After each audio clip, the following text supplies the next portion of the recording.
सोलापूर शहरात लाचखोरीचा आणखीन एक प्रकार उघडकीस आला असून महावितरण शाखा जुळे सोलापूर येथील सहाय्यक अभियंता अमित विलासराव रेडेकर वय 42 याला 3,000 रुपयांची लाच स्वीकारताना लाचलुचपत प्रतिबंधक विभागाने रंगेहात पकडले आहे।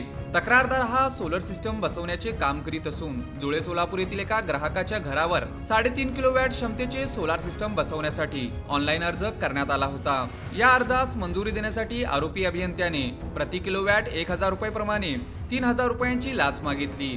या प्रकरणी 23 जानेवारी रोजी तक्रार प्राप्त झाल्यानंतर लाचलुचपत प्रतिबंधक विभागाने पडताळणी केली। त्यानंतर 24 जानेवारी रोजी सापळा रचून आरोपी अभियंत्याने तक्रारदाराकडून 3,000 रुपये स्वतः स्वीकारताना त्याला रंगेहात पकडण्यात आले। या प्रकरणी आरोपी लोकसेवकाविरुद्ध भ्रष्टाचार प्रतिबंध अधिनियमांतर्गत विजापूर नाका पोलीस ठाणे सोलापूर शहर येथे गुन्हा नोंद करण्याची प्रक्रिया सुरू आहे। पुढील तपास लाचलुचपत प्रतिबंधक विभागाकडून सुरू आहे।